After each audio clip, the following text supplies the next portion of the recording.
বুঝতে পারছো বন্ধুরা, আজকে আমি চিকেন বানাচ্ছি স্পেশালি। চিকেনটা হচ্ছে দেশি চিকেন, দেখুন হ্যাঁ, চিকেনটাকে পুরো ম্যারিনেট করে রাখা হয়েছিল। এখন লঙ্কার গুঁড়োটা উপর থেকে দিলাম, দই ফই দিয়ে ম্যারিনেট করা হয়নি, রেগুলার যেরকম মশলা আর আদা রসুন দিয়ে একটু ম্যারিনেট করে রাখা হয়েছিল। আর এখন একটুখানি এই টিকা লাল দিলাম, এই যে ম্যারিনেট করে রাখছি। এটা পুরো একদম দেশি মুরগির মাংস, মামার বাড়ি গেছিলাম আর সেখান থেকে এনেছিলাম। অনেকক্ষণ দেখতে পাচ্ছ। এবার আমি একটু তেল দেওয়ার প্রক্রিয়াটা স্টার্ট করে দেবো। এবার আমি কড়াই তেল দিয়ে দেবো, অল্প তেলই দেবো। মাংসটা একটু অনেকটাই চর্বি আছে, তেল তেল, কাজ ওখান থেকে তেল একটু বেরোবে, অল্প একটুই তেল দেবো। দেখো কড়াইটা কিন্তু অলরেডি গরম হয়ে গেছে, দেখতে পাচ্ছ কড়াই গরম হয়ে গেছে। এবার আমি ফোড়নে যে কটা জিনিস দেবো দেখিয়ে দিই তোমাদেরকে একটু। এখানে রয়েছে তেজপাতা, রয়েছে এলাচ, রয়েছে দারচিনি, রয়েছে আর এইদিকে রয়েছে গোলমরিচ রয়েছে, সেগুলো আমি একটু দিয়ে দেবো।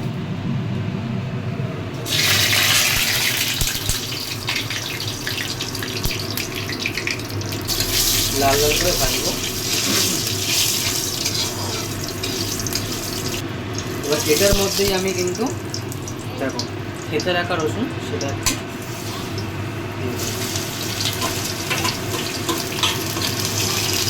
গরম মশলা দেওয়ার পর একটা আলাদা স্মেল পাওয়া যায়, বুঝতে পারছো।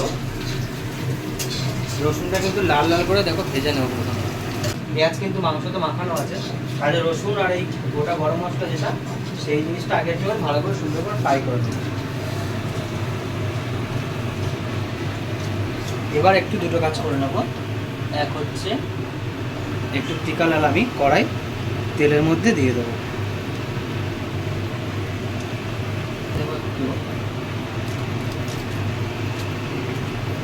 সুন্দর করে এবার নেড়ে নেবো।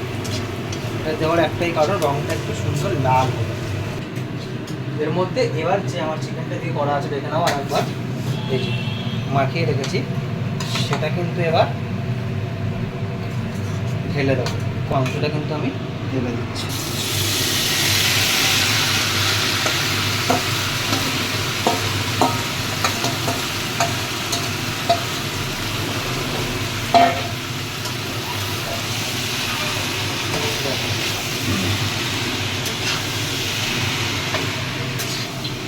মাংসটা সুন্দর করে কড়াইতে এবার কষাতে হবে, এটাই হচ্ছে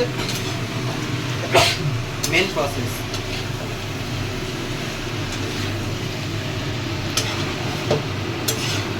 এবার হচ্ছে কাজটা হচ্ছে ঢাকা দিয়ে দিয়ে মাংসটাকে সুন্দর করে কষাতে হবে। তো আমি এবার ঢাকা দিয়ে দেবো, ঢাকা দিয়ে দিলাম। চলো এবার একটু খুলে দেখি, অনেকক্ষণ তো ঢাকা দেওয়া ছিল, দেখি মাংসটা কতটা কি সেদ্ধ হয়েছে। এই দেখো অনেকটাই প্রায় হয়ে গেছে, বুঝতে পারছো ধার থেকে বেশ তেল, বুঝলে এটা হচ্ছে দেশি মুরগির মূল ফায়দা।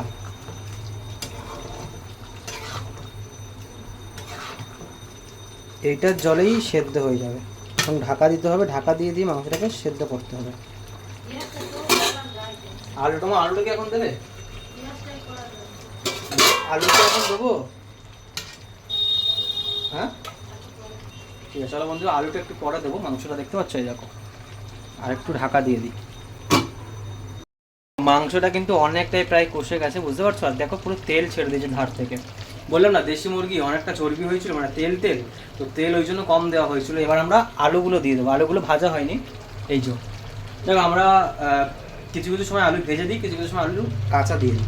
তো এমন না যে খেতে ভালো লাগে না, ভেজে দিলেও ভালো লাগে, কাঁচা দিলেও ভালো লাগে। তো দেশি মুরগি মাংস যেহেতু কষছে, তো মা বললো এখন আলুটা দিয়ে দিতে। চলো আলুটা দিয়ে দিই। আলুটা দিয়ে এবার একটু সুন্দর করে নাড়িয়ে দেবো।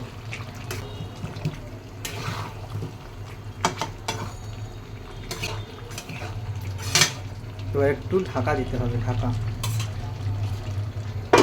বুঝতে পারছো এবার অনেকক্ষণ করে দিয়েছি, এবার দেখি একটুখানি খুলে। ও চলো এবার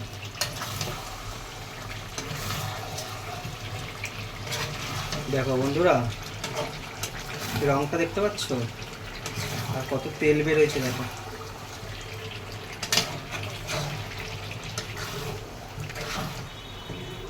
বুঝতে পারছো, মাংসটাকে এভাবে কষাতে হবে, বুঝলে? অনেকটা তেল বার হয়েছে। কতটা তেল বার হয়েছে দেখেছো? দেখো কতটা তেল বের হয়েছে, দেখো।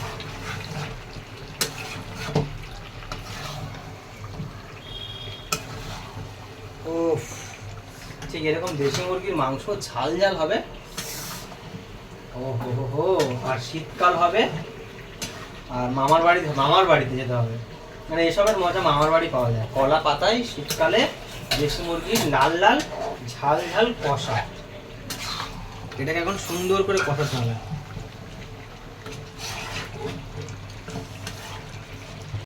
আচ্ছা দেখো, মাংসটা কিন্তু অনেকটা কষা হয়ে গেছে, বুঝতে পারছো?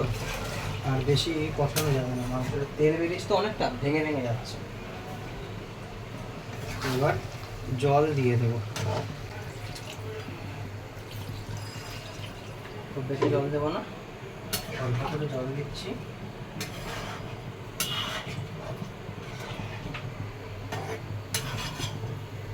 দেশি মুরগি একটু ঝোল খেতে ভালো লাগে, খারাপ লাগে না। আলুটা অনেকটা সেদ্ধ হয়ে গেছে, আমার খুব বেশি জল দিচ্ছি না।